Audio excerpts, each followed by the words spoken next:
The rejection ceremony was supposed to be private. That's what Leora had been told by the royal messenger who'd arrived at her family's modest cottage 3 days prior. A quiet dissolution of bonds not yet fully formed. A severing that would hurt, but at least preserve what remained of her dignity. Instead, she stood in the center of the Moonvale Court's grand hall, surrounded by hundreds of wolves whose eyes glittered with a mixture of pity and barely concealed satisfaction at her humiliation. The triplet Alpha Kings stood before her on the raised obsidian dais, identical in their devastating beauty, yet distinct in the way they held themselves. Cassian, Theron, and Lysander Nightshade, the most powerful alphas in the 5 territories, bound by blood and a primordial prophecy to rule as one unified force. And they were about to reject her publicly. Leora's fingers trembled as she clutched the hem of her simple gray dress, the only formal clothing she owned. Around her, the assembled nobility wore silks and furs, their jewelry catching the light from the massive chandeliers overhead. She was a sparrow among peacocks, and everyone in the hall knew it. "State your full name for the record."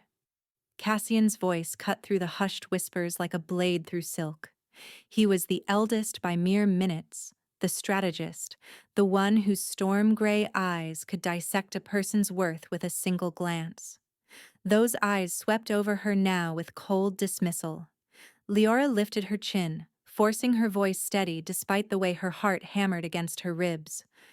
"Leora Ashenmere, of the Thornwick Pack." "A farming pack," someone whispered loudly enough to be heard. Cruel laughter rippled through the crowd.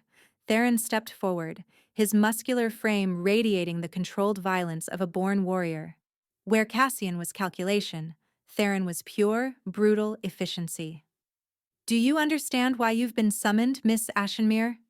Miss. Not even the courtesy of using her given name.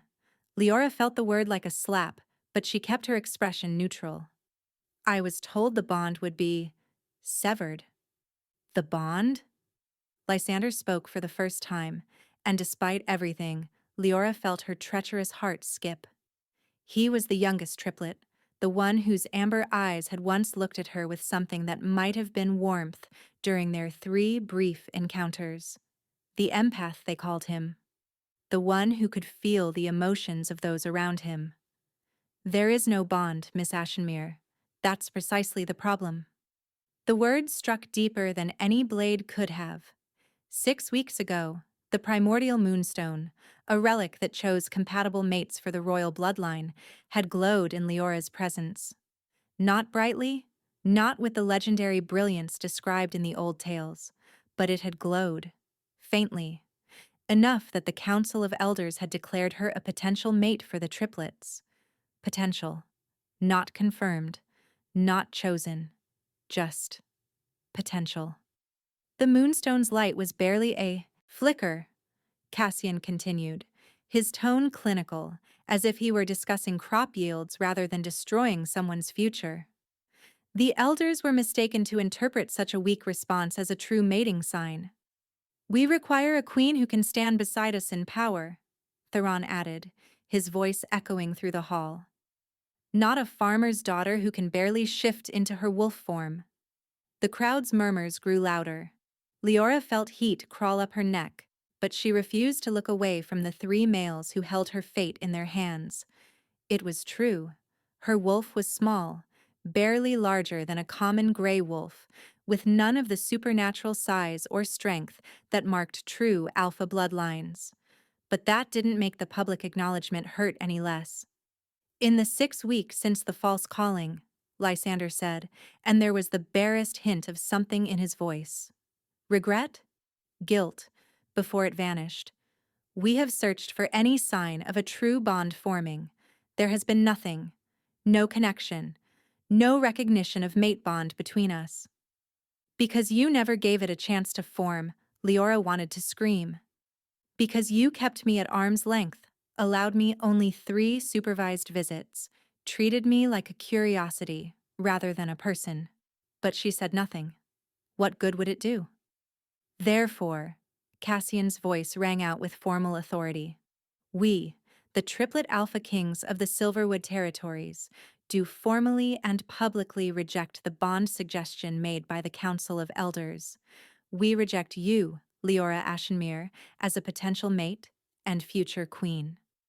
The words hung in the air like a death knell. Around the hall, wolves shifted uncomfortably. Even among the nobility who'd mocked her, there was something unsettling about such a public, brutal rejection. It wasn't done this way, not usually. Private ceremonies protected both parties from exactly this kind of humiliation. Leora felt something crack inside her chest. Not her heart. That would be too simple. This was deeper, more fundamental. The faint thread of possibility that had been growing since that first moonstone glow, the fragile hope she'd barely allowed herself to acknowledge, snapped like a dried twig. And in its place, something else bloomed. Something sharp and cold and clarifying. Pride. She straightened her spine, lifted her chin higher, and met each of their gazes in turn. Cassian's cold gray eyes, Theron's hard amber, Lysander's conflicted gold. Let them see that they hadn't broken her. Let them see that she was more than the weak farmer's daughter they believed her to be. "I, Leora Ashenmere of the Thornwick Pack," she said clearly, her voice carrying to every corner of the silent hall, "accept your rejection." The words were barely out of her mouth when she felt it. A lance of white-hot agony straight through her chest, as if someone had driven a spike through her sternum. She inhaled sharply, stumbling, but caught herself before she could fall. Around her, several wolves drew breath in shock. They could smell it now, the sharp scent of a bond breaking, even one as fragile as theirs had been. But Leora wasn't finished. "Furthermore," she continued, forcing the words past the torment radiating through her body, "I thank you for your honesty, your majesties." The title came out with just the faintest edge of mockery. "You've shown me exactly what kind of males you are, the kind who care more for power and appearance than honor, the kind who would humiliate someone publicly rather than grant them the dignity of a private rejection. The kind who will make terrible kings because you lack the most basic capacity for compassion." The hall erupted. Shouts of outrage. Someone called for her to be seized for insolence. But Leora wasn't looking at the crowd anymore. She was watching the three males on the dais, watching as her words struck home. Cassian's expression had frozen, the cold calculation replaced by something that looked almost like shock. Theron had gone completely still, the warrior's readiness evaporating into stunned immobility. And Lysander had gone pale, his hand pressed to his chest as if he could feel the echo of her anguish. "I wish you well in finding your true queen," Leora said, her voice softer now but no less cutting. "I hope she's everything I could never be, powerful, political, perfect." She paused, let the words settle. "And I hope she makes you utterly miserable because that's exactly what you deserve." With that, she turned on her heel and walked toward the massive doors at the far end of the hall, her head high despite the way her vision was starting to blur at the edges. Each step sent fresh waves of suffering through her body, the bond breaking completely now, severing connections that had barely begun to form but were real enough to cause devastation in their dissolution. She made it halfway across the hall before the real anguish hit. It started as a burning in her veins, like liquid fire racing through her bloodstream. Leora's step faltered, and she pressed a hand to her chest, feeling her heart hammering erratically. This wasn't normal. Bond rejections hurt, yes, but this felt like dying. Behind her, she heard movement on the dais, Lysander's voice sharp with sudden alarm. "Something's wrong." But Leora didn't stop, couldn't stop. If she stopped now, she would collapse, and she refused to give them the satisfaction of seeing her fall. She pushed through the torment, through the burning, through the growing numbness spreading from her chest to her limbs. The doors loomed before her. 20 more steps. 15. 10. Her vision was definitely blurring now, dark spots appearing at the edges. The whispers of the crowd had become a dull roar in her ears, indistinguishable from the sound of her own blood rushing through her veins. 5 steps. She could hear running footsteps behind her now, voices raised in concern or command. She couldn't tell which anymore. Everything was fading, sound and sight and sensation all bleeding together into one overwhelming tide of suffering. 3 steps. Her legs were giving out. She could feel it happening, her knees buckling, her body shutting down in response to trauma it wasn't meant to endure. 1 step. Leora's hand found the cold metal of the door handle just as her legs finally gave out completely. She used her momentum to push the door open, letting herself fall forward through the threshold and into the corridor beyond. The last thing she saw before darkness claimed her was a flash of movement. 3 male figures rushing toward her, their faces twisted with horror and something that looked dangerously close to panic. Then nothing. Cassian reached her first, his superior speed allowing him to catch Leora's falling body before she could hit the marble floor.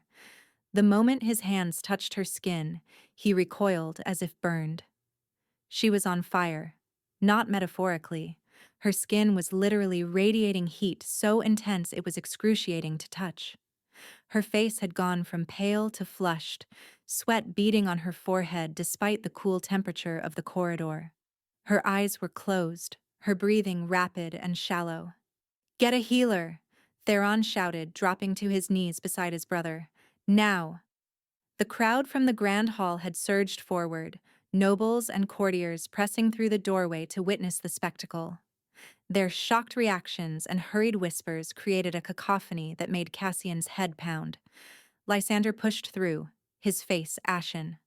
The moment he came within a few feet of Leora's unconscious form, he stumbled, pressing a hand to his chest with a pained sound. "What is it?" Cassian demanded, looking up at his youngest brother. "Her anguish." Lysander's voice was strained. "I can feel it. It's God's. It's like nothing I've ever felt before. It's not just emotional. It's physical. Her body is tearing itself apart from the inside."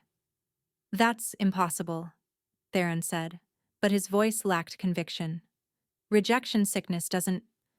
This isn't normal rejection sickness." The voice came from Elder Morgana, who had appeared at the edge of the crowd, her weathered face grave. She moved forward with surprising speed for her age, kneeling beside Leora's prone form. Her gnarled hands hovered over the young woman's chest, and her eyes, milky with age but still sharp, widened in alarm. "What's happening to her?" Cassian heard the edge of panic in his own voice and hated it. Hated that this slip of a girl, this weak, insignificant farmer's daughter, could make him feel anything at all. Elder Morgana's gaze snapped to the 3 brothers, and for the first time in Cassian's life, he saw genuine anger in the old woman's eyes. "What's happening? You 3 fools just rejected your true mate in the most brutal fashion possible. That's what's happening." "She's not our true mate," Cassian said automatically. "The moonstone barely..." "The moonstone glowed," Morgana interrupted sharply. "Faintly, yes, because she's human-born." The words fell like stones into water, sending ripples of shock through the assembled wolves. "Human-born?" Theron repeated, his voice strangled.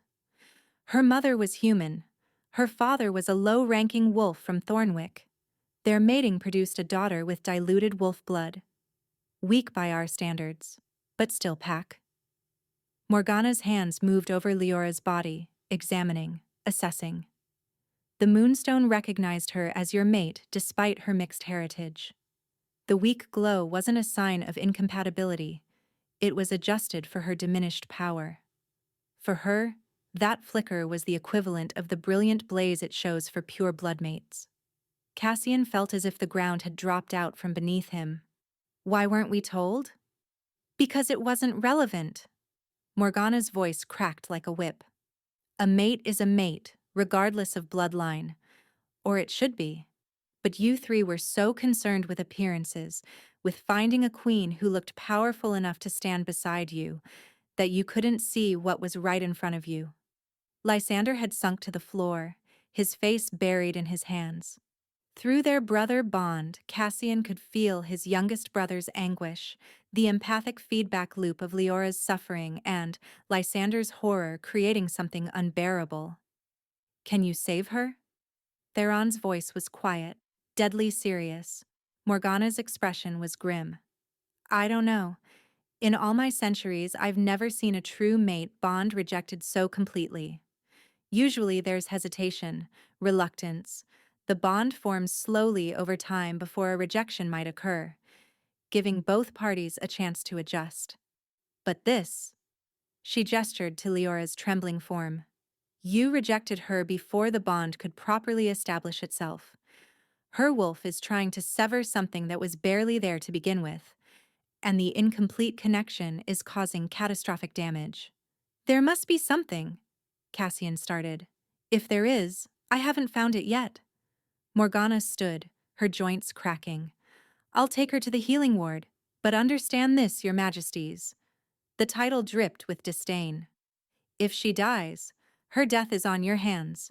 The moon goddess doesn't look kindly on those who reject her gifts." Two healers appeared with a stretcher, carefully lifting Leora's burning body.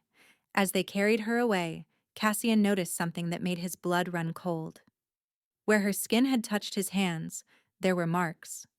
Not burns, exactly. More like silver scars, as if her very essence had branded him. Delicate swirling patterns that looked almost like writing in a language he didn't recognize.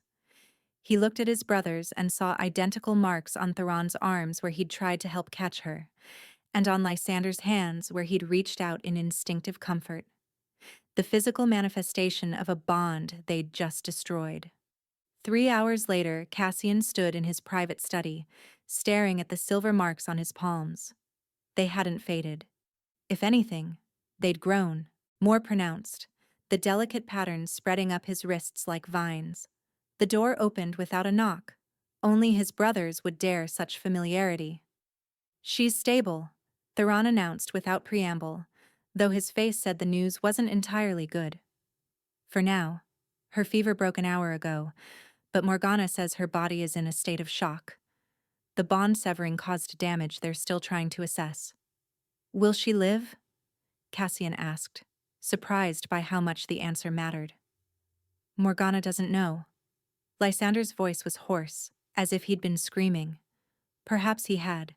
Empaths often vocalized the anguish they absorbed from others. "Her wolf is broken." That's the word Morgana used. The rejection shattered something fundamental in her spirit. Cassian turned away from his brothers, facing the window that overlooked the moonlit gardens. "We did what was necessary. The kingdom needs a strong queen, not—" "Don't!" Theron's voice was sharp. "Don't justify this.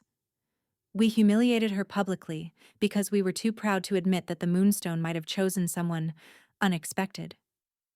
"I felt nothing when I looked at her," Cassian said. But even as the words left his mouth, he knew them for the lie they were. He'd felt something. A pull. Faint, but persistent. He'd dismissed it as curiosity, or perhaps pity for the out-of-place girl thrust into royal politics. "Because you didn't want to feel anything," Lysander said quietly. "None of us did. She wasn't what we expected, what we wanted, so we convinced ourselves the bond wasn't real." Silence fell over the study. In the distance, Cassian could hear the night watch changing shifts, the normal sounds of the castle continuing as if nothing world-shattering had occurred. "The marks aren't fading," Theron said, holding up his own scarred arms. "I've tried everything. Healing magic, herbal remedies. Nothing works." "Because they're not wounds," Lysander said. "They're proof. Physical evidence of the bond we tried to deny." He laughed, the sound bitter and broken. "The moon goddess has a sense of irony. We rejected our mate, so now we'll carry the scars of that rejection for everyone to see." Cassian looked down at his hands again, at the intricate silver patterns that marked him as... what? A fool? A failure? A king who'd thrown away the greatest gift the moon goddess could offer because it came in an unexpected package? We have to fix this, he said suddenly. His brothers turned to look at him. Fix what? Theron asked carefully. This. Us. What we did to her. Cassian faced his brothers fully. When she wakes, if she wakes, we need to apologize. Formally. Publicly. Reverse the rejection if such a thing is possible. Morgana says it might not be, Lysander warned. The damage to the bond might be permanent. And even if we could somehow repair it? He paused, meeting Cassian's eyes. Why would she want us? After what we did to her? After how we humiliated her? She wouldn't, Theron said, flatly. If our positions were reversed, would you forgive such a betrayal? No. The answer came immediately. Honestly. Cassian wouldn't forgive. Couldn't forgive. And if that was true for him, why would it be any different for her? But he had to try. Had to find a way to make this right, because the alternative, living the rest of his life knowing he'd destroyed his true mate, was unbearable. Then we'll earn her forgiveness, Cassian said. However long it takes. A knock at the door interrupted them. One of the healers stood in the doorway, her face pale with urgency. Your Majesties, you need to come quickly. Cassian's heart dropped. Is she... She's gone, the healer said. Miss Ashenmere. She woke 10 minutes ago, overpowered 2 guards and fled the castle. We've searched the grounds, but there's no sign of her. It's like she vanished into thin air. The pre-dawn forest was alive with the sounds of the hunt. Cassian ran through the undergrowth in wolf form, his massive silver body moving with lethal grace between time-worn trees. Beside him, Theron's darker gray wolf and Lysander's lighter ash-colored form kept pace, the 3 of them moving in the synchronized pattern they'd perfected over decades of ruling together. But this wasn't a hunt for prey. This was a search for their mate. 6 hours had passed since Leora's escape. 6 hours of searching the castle grounds, the surrounding villages, the forest paths that led away from the capital. 6 hours of finding nothing, not a trace of her scent, not a single clue about which direction she'd fled. It was impossible. No wolf could hide their scent so completely, especially not one as weak as they'd believed Leora to be, unless they'd been wrong about how weak she was. Anything? Cassian sent through the brother bond, the telepathic link that connected the 3 of them. Nothing, Theron responded, frustration clear in his mental voice. It's like she's a ghost. No tracks, no scent trail, nothing. She's masking herself somehow, Lysander added, but I don't understand how. She barely has enough power to shift. How could she have the magical reserves to hide from an entire pack of trained trackers? It was a question that had been plaguing Cassian since the search began. Everything they'd known, or thought they'd known, about Leora Ashenmere was being called into question.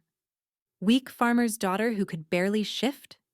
Yet she'd overpowered 2 trained castle guards while still recovering from near death. Insignificant human-born wolf? Yet she'd managed to completely erase her scent trail, a feat that required considerable magical ability. Meek and easily dismissed, yet she'd stood before them in the grand hall and spoken with more courage and dignity than most warriors twice her size. They'd underestimated her. Badly. The sound of approaching wolves made all 3 brothers skid to a halt. A patrol emerged from the northern tree line, led by Commander Wraith, one of their most experienced trackers. Cassian shifted back to human form, unconcerned by his nakedness. Modesty was a human concept that served no purpose among wolves. His brothers followed suit, the 3 of them standing in a loose triangle as Wraith approached and shifted as well. Report, Cassian commanded. Wraith's expression was grim. Nothing, Your Majesty. We've covered the entire northern quadrant. No sign of her, but... He hesitated. But what? Theron demanded. We found evidence of another presence. Not Miss Ashenmere. Someone, or something else, was in the forest tonight. The scent is strange. Not pack, not rogue. Something Other.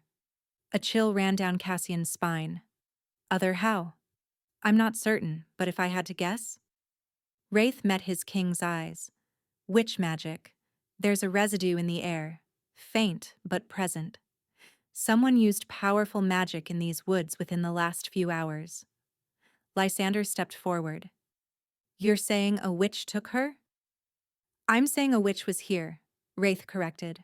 Whether they took her, helped her, or were tracking her themselves, I can't determine. But they left a trail heading east, toward the Shadowfen Marshes. The Shadowfen Marshes. Cassian's jaw clenched. The marshes were neutral territory, claimed by neither pack nor coven. They were also notoriously dangerous, home to creatures that predated the treaty between wolves and witches, things that recognized no law but hunger. Assemble a tracking party, Cassian ordered. 20 of our best. We leave in 10 minutes. But before Wraith could acknowledge the command, a howl split the air. Not the normal communication howl of a pack wolf. This was something else entirely. Something desperate and filled with anguish. Every wolf present froze, their heads turning toward the sound. That came from the eastern border, Theron said, already beginning to shift. Near the Thornwick territory. Thornwick.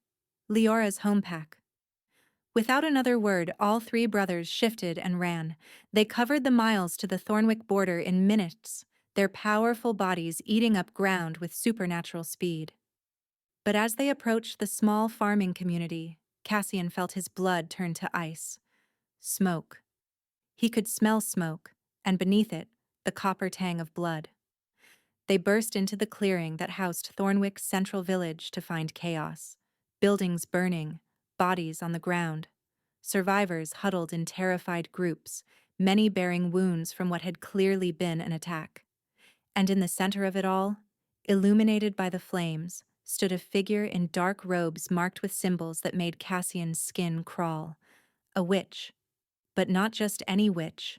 The robes marked her as a member of the Crimson Order, a faction that had been outlawed decades ago for practicing blood magic. The witch turned as the brothers approached, her face hidden beneath a deep hood. When she spoke, her voice carried an unnatural echo, as if multiple people were speaking in unison. Ah, the Triplet Kings arrive at last. Too late, as always. Cassian shifted to human form, his brothers flanking him immediately. What have you done here? Nothing that wasn't deserved. The witch's laughter was like broken glass. This pathetic pack harbored something precious, something that was promised to my order long ago. If you're looking for treasure, you chose poorly, Theron growled. Thornwick has nothing of value. Didn't they? The witch cocked her head. Strange, because we were told that Thornwick Pack produced a very special daughter, one marked by prophecy, one whose power is only now beginning to wake. Lysander stepped forward, his empathic senses extended. You're looking for Leora. Was that her name? The witch sounded amused. How delicate. We have many names for what she is. Catalyst, Key, Abomination. My personal favorite is the Breaker of Chains, but that's rather dramatic. She's not here, Cassian said, working to keep his voice level despite the rage building in his chest.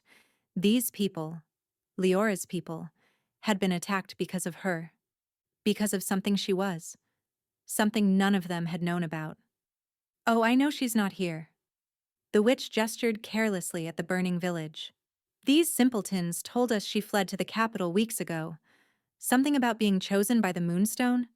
Another laugh. How ironic.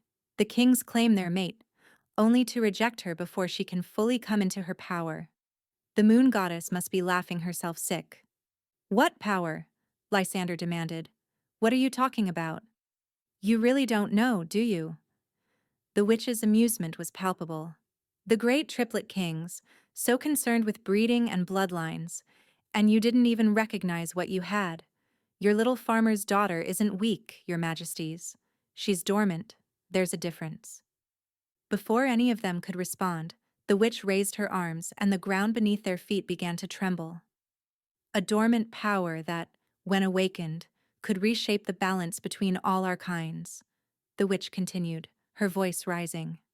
A power that my order has sought for generations, and you just threw her away like garbage. Dark energy erupted from the witch's hands, forcing the brothers to dive aside. Cassian rolled to his feet, already shifting mid-movement. But the witch was faster, vanishing in a swirl of shadow and smoke before any of them could reach her. Her final words echoed through the clearing. Find her before we do, little kings.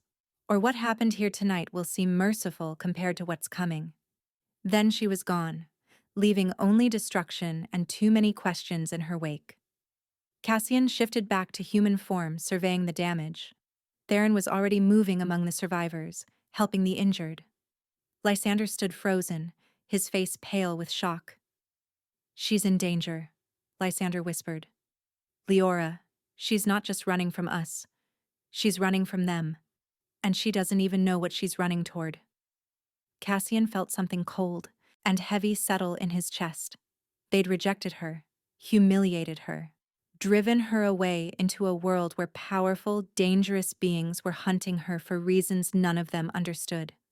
And she was out there alone, without protection, without even the knowledge of what she truly was. We have to find her, Cassian said, his voice hard with determination. Now, before... A scream cut through the night. Female, terrified. And even from a distance, Cassian's newly awakened mate bond recognized it. Leora. All three brothers moved as one, running toward the sound. But as they crashed through the forest toward where her scream had originated, Cassian felt a sickening realization settle over him. They might already be too late. The scent of witch magic was thick in the air, mixed with something else. Blood. And at the center of a small clearing, illuminated by moonlight, lay a torn piece of gray fabric. The same color as the dress Leora had been wearing when she'd fled the castle. But of Leora herself, there was no sign. Only blood on the ground and the lingering echo of her terrified scream fading into the night. The blood trail led deeper into the forest, toward a section of woods so primordial that even wolves rarely ventured there. The trees grew twisted and thick, their branches forming a canopy so dense that moonlight barely penetrated. This was old magic territory, the kind of place where the veil between worlds grew thin. Cassian moved in human form now, tracking by scent and instinct. Behind him, Theron and Lysander flanked him in wolf form, their senses extended for any threat. 20 elite guards followed at a distance, armed and ready. The blood scent is getting stronger, Theron's voice came through the brother bond, but something's wrong with it. He was right. The blood smelled like Leora, that unique combination of wildflowers and rain that had haunted Cassian's senses since the rejection. But there was something else mixed in. Something that made his wolf recoil instinctively. Power. Raw. Uncontrolled. And absolutely terrifying in its magnitude. They emerged into a clearing that made Cassian's breath catch. The ground was scorched in a perfect circle, the grass reduced to ash. At the center stood the ruins of what looked like a stone altar, its surface covered in symbols that predated written language. And surrounding the altar were bodies, witches, at least a dozen of them, all wearing the crimson robes of the outlawed order. All dead. What in the name of the moon goddess? Lysander shifted to human form, staring at the carnage. The witches hadn't just been killed, they'd been obliterated. Some were burned beyond recognition. Others looked as if they'd been torn apart by massive claws. One witch lay with her chest caved in, as if something had exploded from within her. And in the center of it all, unconscious on the altar, lay Leora. She was alive. Cassian could see the rise and fall of her chest. But she was different. Her skin seemed to glow faintly with luminous energy, and her hair, which had been plain brown before, now held streaks of pure white that caught the moonlight.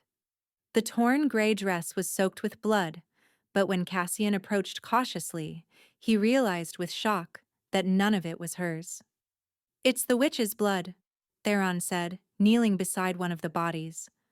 They attacked her, and she— He looked at the destruction around them. She did this.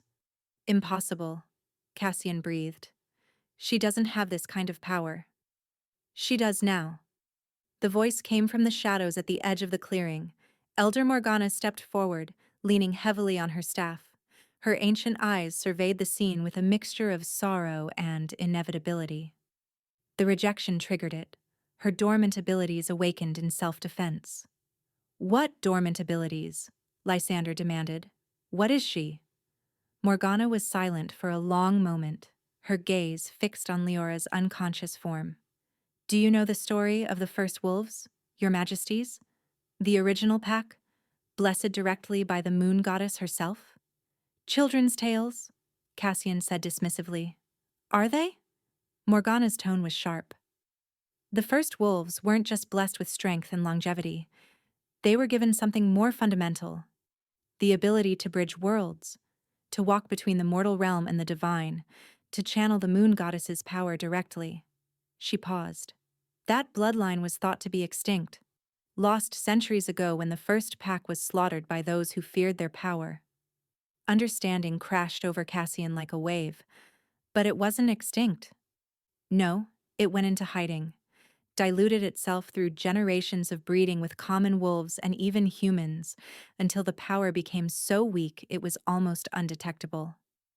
Morgana moved closer to the altar, her expression unreadable, until the right catalyst came along to wake it. The rejection, Lysander whispered, horror dawning in his eyes. We rejected a first blood. Not just rejected, Morgana corrected coldly, humiliated, broken. And in doing so, you created exactly the kind of trauma necessary to shatter the mental barriers keeping her power contained. She gestured at the dead witches. The Crimson Order knew what she was. They've been searching for a first blood for decades, hoping to harvest that power for themselves. When they attacked her here, tried to complete some ritual to drain her abilities. Morgana's voice trailed off as she looked at the carnage. Her power protected itself. Violently. A low moan drew all their attention. Leora was stirring, her eyes fluttering open. For a moment they were normal. That soft brown Cassian remembered. Then they flooded with radiant light so bright it was almost painful to look at directly. She sat up in one fluid motion, her gaze sweeping across the clearing. When those luminous eyes landed on the three brothers, Cassian felt the weight of her power press against him like a physical force. You. Her voice resonated with an otherworldly echo. The kings who cast me aside. Cassian stepped forward, hands raised in a placating gesture. Leora, we need to talk. We need to explain. Explain what? She rose to her feet, and power rolled off her in visible waves, making the air shimmer. How you decided I wasn't good enough. How you humiliated me in front of your entire court. Or perhaps you'd like to explain how your rejection nearly killed me. We were wrong, Lysander said, his voice breaking. Leora, we were so wrong. We didn't know. Didn't know what? That I was powerful? Her laugh was bitter and sharp. Would it have mattered? If I'd been exactly as weak as you believed, would that have made your cruelty acceptable? The question hung in the air, unanswerable. We want to make this right, Theron said, stepping forward despite the danger radiating from her. Whatever it takes. However long it takes. We want to— To what? Unreject me? Leora's expression hardened. It doesn't work that way. The bond is broken. Shattered. Even now, I can feel the jagged edges of it inside me, cutting me apart with every breath. Cassian felt his own broken bone in that moment, the absence of something he hadn't even known he needed until it was gone. He looked down at his hands. The silver scars from where he'd touched her burning skin still marked his palms, delicate swirling patterns that had spread up his wrists, physical proof of what they'd destroyed. Then we'll find a way to repair it, he said firmly. Elder Morgana, there must be a ritual, some kind of magic. There is no ritual, Morgana said quietly. A broken mate bond cannot be mended. Not by magic, not by will, not by anything in this world or the next. The words were a death sentence. Cassian felt something inside him crumble, saw the same devastation reflected on his brothers' faces. However, Morgana continued, and everyone's attention snapped to her. A broken bond can be remade. Not repaired, remade. Built from scratch, if both parties are willing. Hope flared in Cassian's chest, bright and painful. He looked at Leora, ready to beg if necessary, to promise anything she demanded. But the expression on her face killed that hope before he could speak. No. The word was flat, final, and utterly devastating. Leora, please, Lysander started. No, she repeated louder this time. You don't get to reject me, break me, drive me to this. She gestured at the dead witches, at her own transformed state. And then decide you want me back because I'm suddenly powerful enough to be worthy. It's not about power, Cassian said desperately. We were fools. We were blind. But seeing you like this, knowing what we did to you, knowing what you did to me, Leora interrupted, her voice dropping to something cold and dangerous, is exactly why I will never give you a second chance. She stepped down from the altar, her bare feet leaving glowing prints on the scorched earth. I, Leora Ashenmere, first blood of the moon goddess's original pack, formally and permanently reject Cassian, Theron, and Lysander Nightshade as potential mates. The words hit like a physical blow. All three brothers staggered, crying out in torment as luminous radiance exploded from Leora's body and slammed into them. Cassian fell to his knees, feeling something inside him tear, not just the already broken bond, but something deeper. His wolf howled in anguish, recognizing that this was truly the end. When the light faded, new marks had appeared on all three brothers' chests, directly over their hearts. Not the silver scars from touching her burning skin. These were different. Raised like brands, formed of intricate runes that glowed faintly with residual power. Rejected by the first blood, Morgana translated softly, reading the marks with ancient eyes. You'll carry those for the rest of your lives, your majesties, unless the rejection is somehow reversed, which has never been done. If you die bearing these marks, the curse will pass to the next kings in your bloodline, a permanent stain on the Nightshade legacy. Leora swayed on her feet, the massive expenditure of power clearly taking its toll. But when Lysander instinctively moved to catch her, she held up a hand that crackled with silver energy.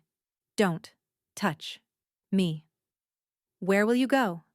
Theron asked, his voice hollow. You can't go back to Thornwick.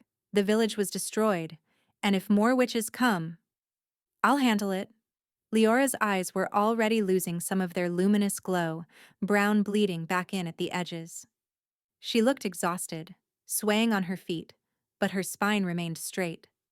I've survived rejection by my supposed true mates. I think I can handle a few power-hungry witches. She turned to leave, but Cassian couldn't let her go like this. Couldn't let this be the end. We love you. The words burst from him without thought, raw and desperate. I know we have no right to feel anything for you, no right to even speak to you after what we've done. But it's true. The moment you walked away from that hall, something inside me screamed that I'd made the worst mistake of my life, and every moment since has only proven it more true. Leora stopped walking but didn't turn around. Her shoulders were rigid, her hands clenched into fists at her sides. Love? Her voice was barely above a whisper. You don't get to call it love. Love doesn't humiliate. Love doesn't destroy. What you feel now is guilt and loss. And those are your burdens to carry, not mine. She took a step forward, and shadows seemed to rise up around her, not threatening, but protective, cloaking her form. When they cleared a moment later, she was gone, vanished as completely as if she'd never been there at all, leaving three kings kneeling in the ruins of what might have been, marked forever by the mate they'd rejected, branded with runes that proclaimed their failure for all to see. Cassian pressed a hand to the burning mark over his heart and felt tears. Something he hadn't shed since childhood streaked down his face. They had lost her. Completely. Irrevocably. Permanently. And it was no one's fault but their own. 3 weeks had passed since that night in the clearing, since Leora had permanently rejected them, since she'd burned those terrible marks into their chests, since she'd vanished into shadow and left them broken. And Cassian was dying.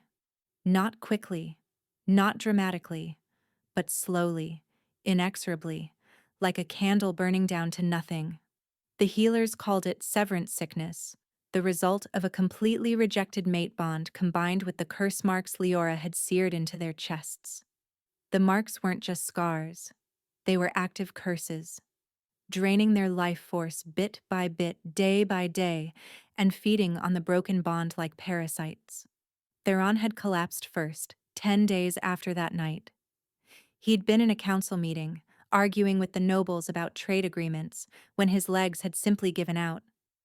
The warrior who'd never shown weakness, who'd fought in battles that left lesser wolves dead, crumpled like a puppet with cut strings. Lysander lasted 12 days. The empath's sensitive nature made him more susceptible to the emotional toll, but it was the physical breakdown that took him in the end. He'd been in the gardens, trying to find some peace among the flowers, when he'd started coughing up blood. Cassian had made it to day 17 before his own body betrayed him.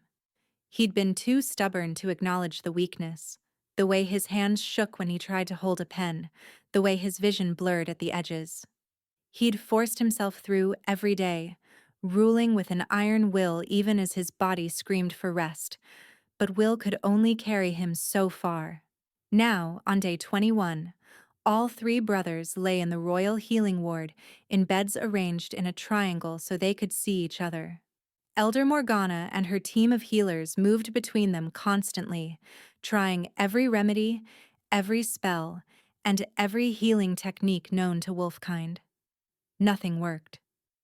"You're dying of broken hearts," Morgana had told them bluntly on day 15. In the most literal sense, the mate bond, even broken and rejected, still exists in your souls. It wants to reform, to complete itself.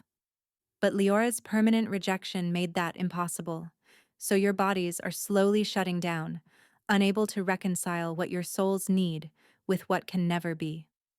"How long?" Cassian had asked, his voice barely a rasp. Morgana's silence had been answer enough. Now Cassian lay in his bed and stared at the ceiling, counting his breaths. Each one felt harder than the last, as if his lungs were forgetting how to work. Across from him, Theron's breathing was shallow and labored. Lysander's eyes had been closed for 2 days now, his body conserving what little energy remained. The door opened and Commander Wraith entered, his expression carefully neutral. But Cassian could not see the grief in the man's eyes. Wraith had served their family for 3 decades. Watching his kings waste away like this had to be torment. "Your Majesty," Wraith said quietly, "there's news." "About her?" The question came from Theron, who'd apparently been awake despite his closed eyes. Wraith nodded. "Our scouts tracked her to the Winterspire Mountains. She's building something. A sanctuary, they said. For outcasts. Wolves who don't fit in their packs, witches who've been exiled, even some humans who've been touched by magic." Despite his weakness, Cassian felt a surge of pride. Of course she was. Of course, Leora, who'd been cast aside herself, would create a place for others like her. "Is she?" Cassian had to pause to catch his breath. "Is she safe?" "More than safe." Wraith's expression was strange. "The scouts said she's become something of a legend in the Northern Territories. They're calling her the Silver Queen. Apparently, word spread about what she did to those witches. No one dares threaten her now. The Silver Queen. It suited her, Cassian thought, more than Your Majesty ever would have. There's something else," Wraith continued, hesitation clear in his voice. The scouts reported that she's been unwell.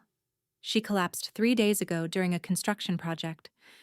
Her people brought in a healer, but from what we heard, he trailed off, unwilling to continue. Say it, Cassian commanded, putting every ounce of remaining authority into his voice. The healer said she's suffering from the same thing you are, Wraith said quietly. Severance sickness. Her rejection of you broke the bond completely, but it's killing her too. The healer estimated she has maybe 2 weeks left, 3 at most. The room fell into shocked silence. Then Lysander's eyes snapped open. They'd been closed for 2 days. But the moment Leora's name was spoken, his body had responded. His eyes, which had been closed in what seemed like final rest, flew open with sudden alertness. She's dying? His voice was hoarse but urgent. Because of what we forced her to do? The second rejection, the permanent one, it's killing her too? Morgana appeared in the doorway as if summoned. Her ancient eyes were grave. Of course it is. Did you think such powerful magic came without cost? She severed a mate bond so completely that it can never be remade. That kind of rejection requires enormous power, and it has to be paid for somehow. She's been paying for it every day since, just as you have.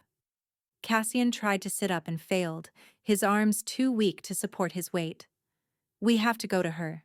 We have to— Do what? Morgana interrupted sharply. Beg her to reverse what can't be reversed. She can't undo it, even if she wanted to. The magic is done. Permanent. All 4 of you are going to die, and there's nothing anyone can do about it. No. Theron forced himself upright through sheer will, though the effort left him gasping. There has to be something, some way. There isn't, Morgana said flatly. But something in her expression made Cassian pause. You know something, he said. I can see it in your eyes. There's something you're not telling us. For a long moment the ancient elder was silent. Then she sighed, a sound that seemed to carry the weight of centuries. There is a possibility, she said reluctantly, but it's not a solution, it's a sacrifice. Tell us, all 3 brothers said in unison. Morgana moved to the center of the room, equidistant from all 3 beds. The mate bond between you is broken beyond repair, but the bond doesn't exist in isolation. It's connected to your life force, to your very souls. If one of you were to sever your own life completely, willingly, it would break the curse for the others. Horror dawned on Cassian's face. You're saying one of us has to die. Not just die. Choose death. Embrace it willingly, as a sacrifice for your brothers. Morgana's voice was heavy. The magic recognizes intention. If one king were to give his life freely, accepting death as payment for his crimes against his mate, it would satisfy the curse's requirements. The other 2 would live. Weak, damaged, but alive. And Leora? Lysander asked. Would it save her? Morgana shook her head. I don't know. Her curse is her own, born from her own rejection.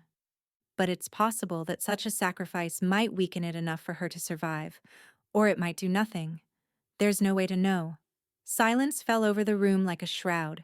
Cassian looked at his brothers, saw his own thoughts reflected in their faces. They all knew what had to happen. The only question was who. It should be me, Cassian said finally. I'm the eldest. I led us into this disaster. My pride, my obsession with finding a perfect queen, that's what started all of this. No. Theron's voice was firm despite its weakness. I'm the warrior. Dying in service to those I love is what I was born for. This is just another kind of battle, another sacrifice to be made. You're both wrong, Lysander said quietly. I'm the empath. I felt her anguish from the beginning and said nothing. I let my brothers convince me to ignore what my gift was telling me, that she was suffering, that the bond was real. This is my atonement. The argument that followed was weak and brief. They simply didn't have the strength for more, But each brother was adamant, each convinced that he should be the one to die. Finally, Morgana raised a hand. Enough. You have until dawn tomorrow to decide. After that, it will be too late. The curse will have progressed too far for the sacrifice to work. She turned to leave, then paused at the door. For what it's worth, Your Majesties, I'm sorry. You made a terrible mistake, but you didn't deserve this. When she was gone, the three brothers lay in silence, each wrestling with the same impossible choice. It was Cassian who finally spoke. We draw lots, write our names, mix them, and whoever's chosen goes willingly. No arguments, no regrets. Cassian, Theron started. It's the only fair way, Cassian interrupted, and it gives us each an equal chance to be the one who makes things right. Reluctantly, his brothers agreed. Wraith was called to help, to write 3 names on identical pieces of parchment and fold them so they couldn't be distinguished. Then he placed them in a bowl and held it out. I can't do this, Wraith said, his voice breaking. I can't choose which of you dies. You're not choosing, Lysander said gently. Fate is. The moon goddess is. We're just accepting her judgment. Wraith placed the bowl on a table equidistant from all 3 beds. Then you should all reach for it at the same time, on 3. Cassian took a deep breath, his hand trembling as he extended it toward the bowl. Beside him, his brothers did the same. 3 hands, 3 possible futures. 2 would live, weakened and broken, but alive. 1 would die. 1, Wraith said, his voice thick with unshed tears. Cassian's fingers brushed the cool ceramic of the bowl. 2. He could feel his brother's hands near his own, could sense their fear and determination through the fading brother bond. 3. 3 hands plunged into the bowl, 3 pieces of parchment were grasped, 3 kings looked at their chosen lots. And Cassian felt his heart sink as he unfolded his paper and read the name written there in Wraith's careful hand. Cassian. He looked up to see his brothers staring at their own papers, their faces twisted with anguish. But before anyone could speak, before they could argue or try to change what fate had decided, Cassian spoke. It's done, he said firmly. I'll perform the sacrifice at dawn. Commander Wraith, send a messenger to the Winterspire Mountains. Tell Leora. Tell her I'm sorry. For everything. And tell her that I hope she lives long enough to build that sanctuary into something magnificent. Theron was crying openly now, and even Lysander's eyes shone with tears. But neither argued. They'd all agreed to abide by the draw. Cassian closed his eyes, accepting his fate. At least his death would mean something.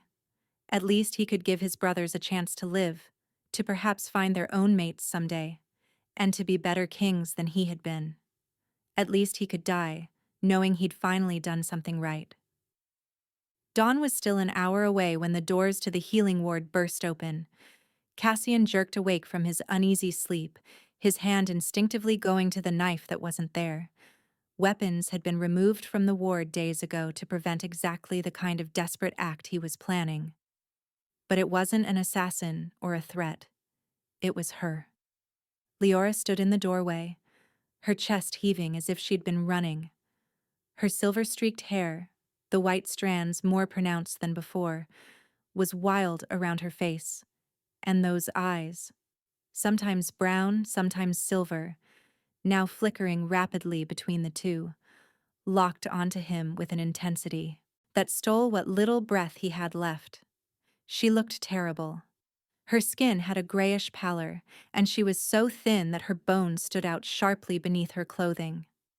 Dark circles ringed her eyes, and there was a tremor in her hands that spoke of barely controlled weakness. She was dying. Just like them. You can't, she said, her voice rough. Whatever you're planning, whatever sacrifice you think you need to make, you can't. How did you? Cassian started, but Lysander interrupted. I sent for her. The youngest brother's voice was weak, but defiant.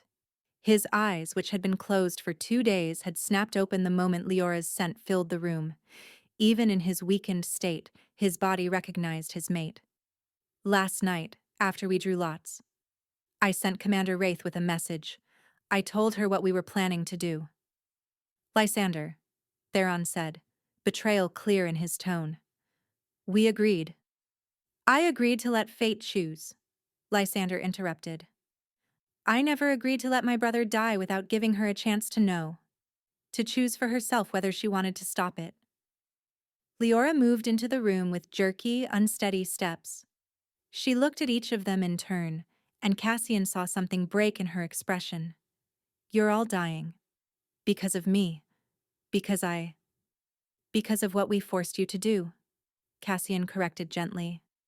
Don't take our sins onto yourself, Leora. We earned this fate. Did you? Her laugh was bitter. Did you really? Yes. You rejected me. Yes, you were cruel and proud and stupid.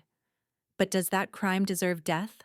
Does one mistake, however terrible, mean all three of you should die? She moved closer to Cassian's bed, and he could see tears streaming down her face. Because if it does, then I'm just as guilty. I rejected you back.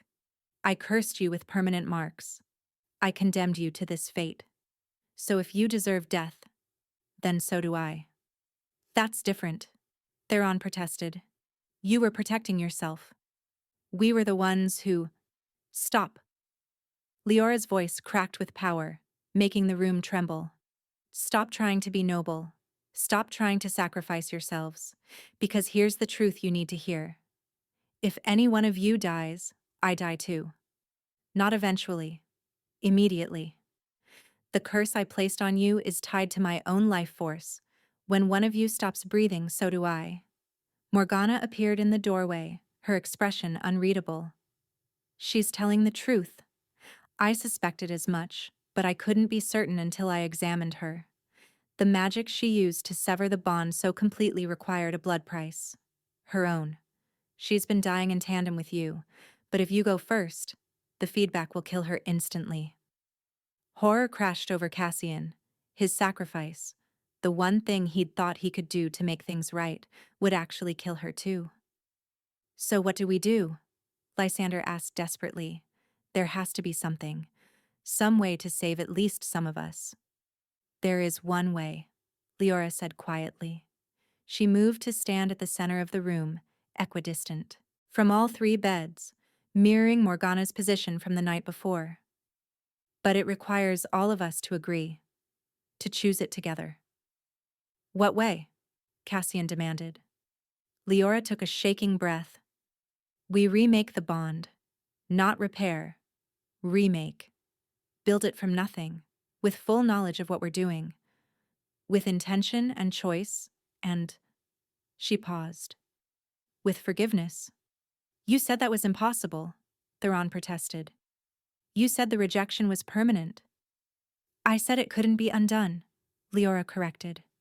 And it can't. The first bond, the one the moon goddess created, is gone forever. But the moon goddess isn't the only one who can create bonds. We can create our own.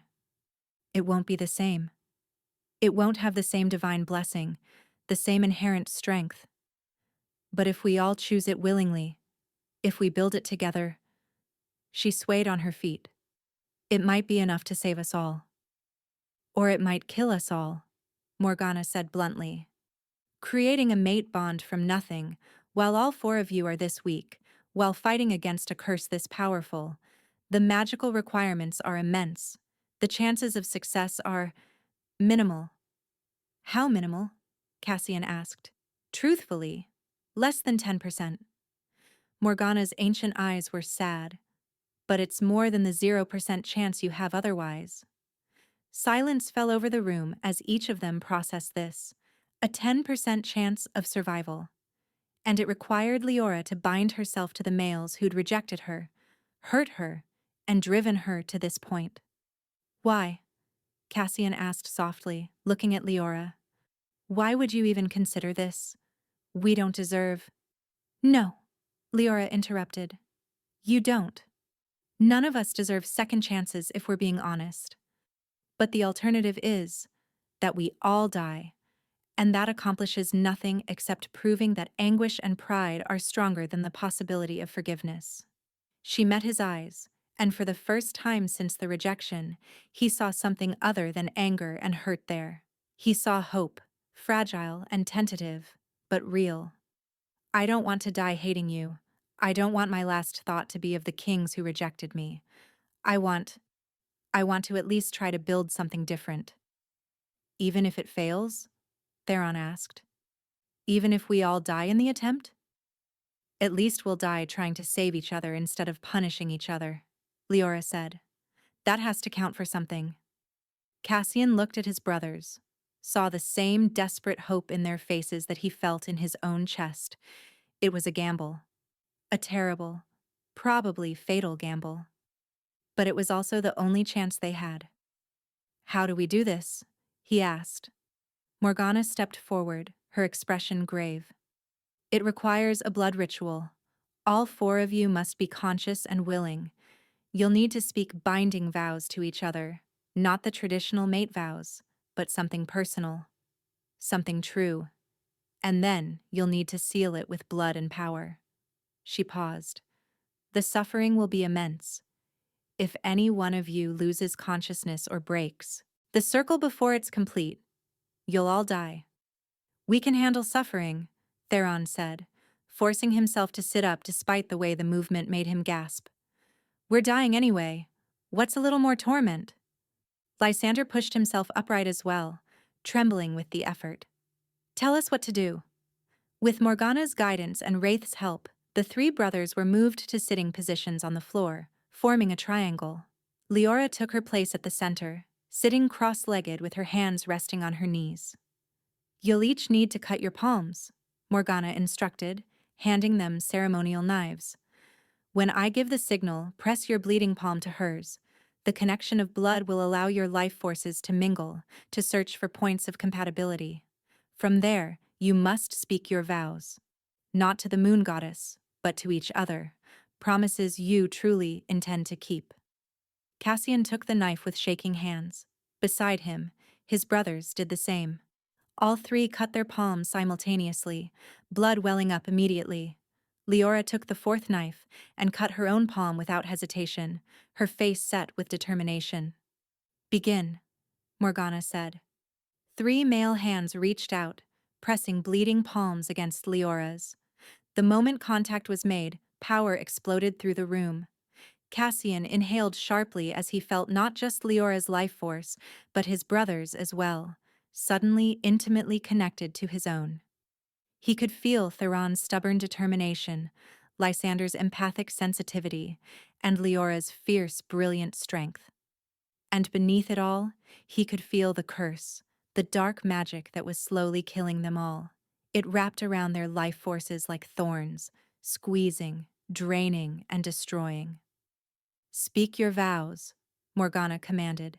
Now, while you're connected, let the words carry your intention into the bond. Cassian went first, looking directly into Leora's flickering eyes. I vow to see you as you truly are, not as I want you to be. I vow to value your strength, even when it challenges my pride. I vow to never again dismiss you, diminish you, or doubt your worth. And I vow to spend every day earning the forgiveness you've already given more generously than I deserve.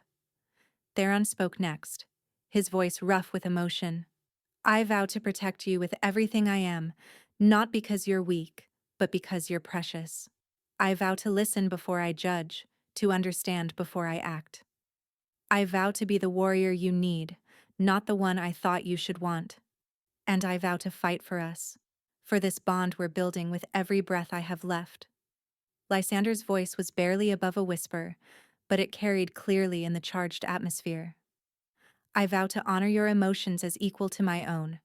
I vow to speak when I should speak, to trust what I feel even when logic says otherwise.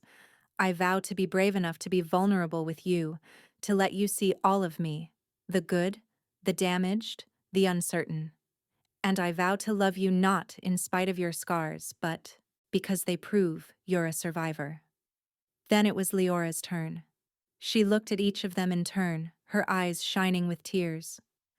I vow to give you the second chance I never thought I could give. I vow to see your regret as real, your growth as genuine, and your love as more than guilt. I vow to trust you with my heart, even though you broke it once, because I believe people can change.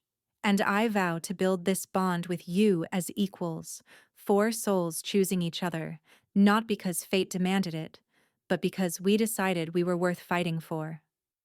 The moment the last word left her mouth, the power in the room intensified 1,000-fold.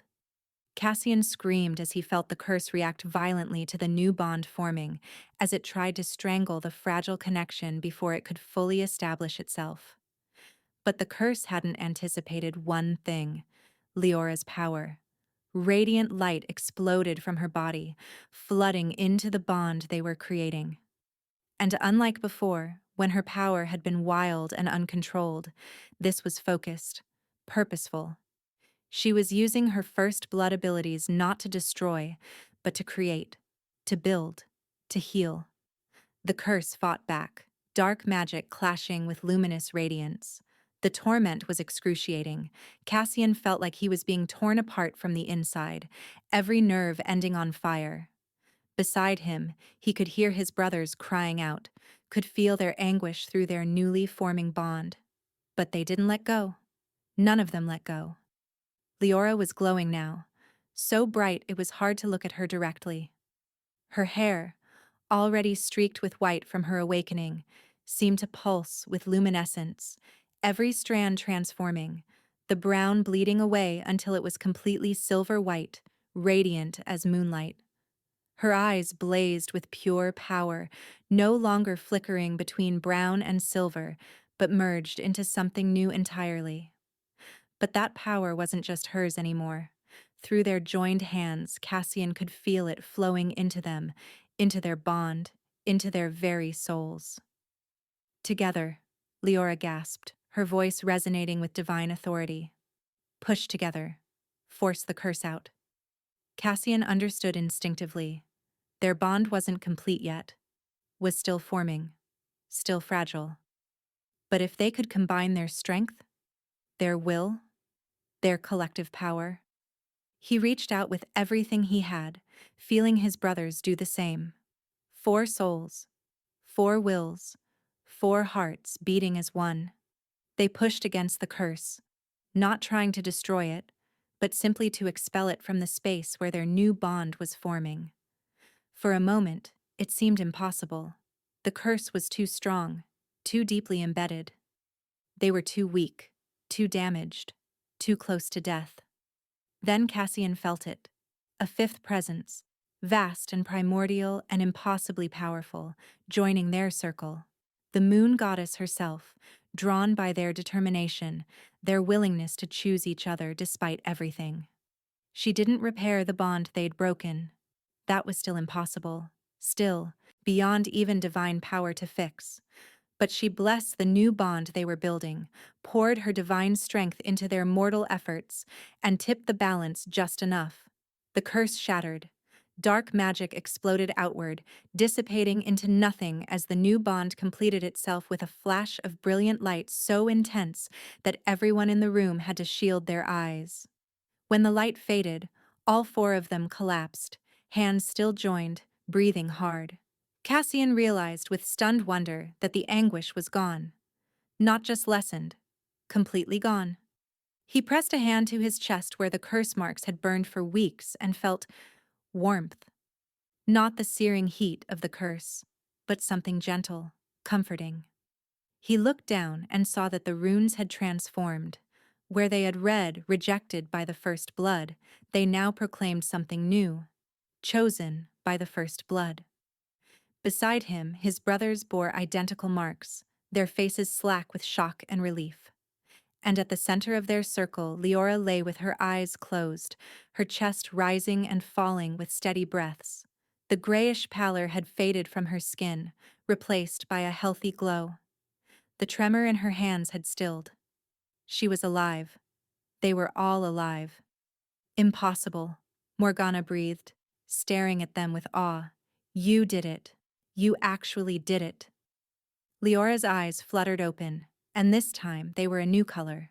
Silver and brown swirled together, perfectly merged, each visible depending on how the light caught them.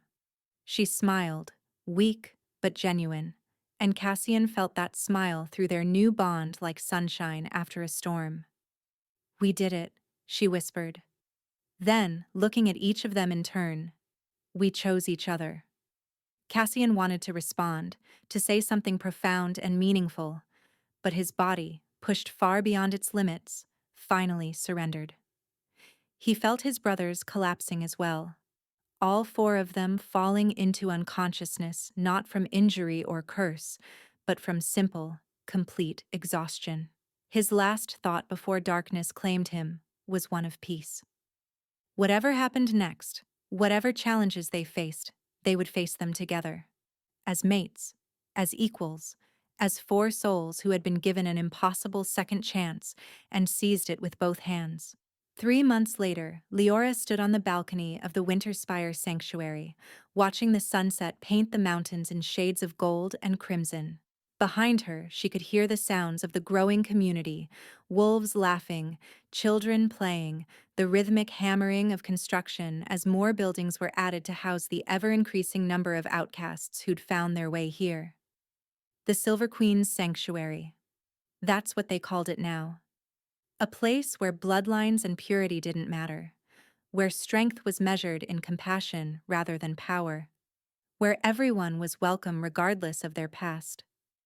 Strong arms wrapped around her waist from behind, and she smiled as Lysander rested his chin on her shoulder. "You're contemplating again." "I'm not brooding. I'm reflecting." "That's just brooding with better vocabulary." Theron appeared on her other side, leaning against the balcony railing. "Come on, admit it. You're worried about the council meeting tomorrow." Leora sighed. He wasn't wrong. Tomorrow, she and her mates would return to the capital for the first time since the bonding. The Council of Elders had formally requested their presence to discuss the future of the kingdom and the unprecedented bond between a First Blood and the Triplet kings. "They're going to hate me," she said quietly. "The nobles, I mean. They already thought I was too weak to be queen. Now I'm not just queen. I'm something they don't understand and probably fear." "Let them fear," Cassian said, emerging from the doorway with a tray of tea. He'd taken to doing small domestic tasks like this, gestures of service that said more than words ever could. Let them whisper and scheme and plot. You're not the same woman they rejected, and we're not the same kings who did the rejecting. He was right, Leora knew. In the 3 months since the bonding, everything had changed. The bond they'd built, not divine, not perfect, but theirs, had grown stronger every day. It wasn't like the stories, wasn't the instant connection of traditional mates. Instead, it was something they cultivated, nurtured, chose, over and over again, and it was better than anything fate could have given them. Besides, Lysander added, his empathic abilities letting him feel her lingering doubts. You're not alone. Whatever happens tomorrow, we face it together. That's what we vowed, remember? 4 souls choosing each other. Leora turned in his arms, looking at each of her mates in turn. Cassian, who'd learned to value people over politics. Theron, who'd discovered that true strength included the courage to be wrong. Lysander, who'd found his voice and learned to trust it. And herself, the farmer's daughter who'd become the Silver Queen, who'd built a sanctuary from ashes and chosen to forgive the unforgivable. Together, she agreed, pulling them all into an embrace. Through their bond, she could feel their love, their commitment, their unwavering determination to be worthy of the second chance they'd been given. Tomorrow they would return to the capital as something unprecedented, a first blood mated to 3 Alpha Kings, united by choice rather than fate. Tomorrow they would face the council and prove that second chances were worth fighting for. Tomorrow they would begin reshaping a kingdom that valued compassion as much as strength. But tonight, they would simply be 4 souls who'd found each other in the darkness and built something beautiful from the ruins of their mistakes. And that, Leora thought as the sun set over the mountains and her mates held her close, was more than enough. It was everything.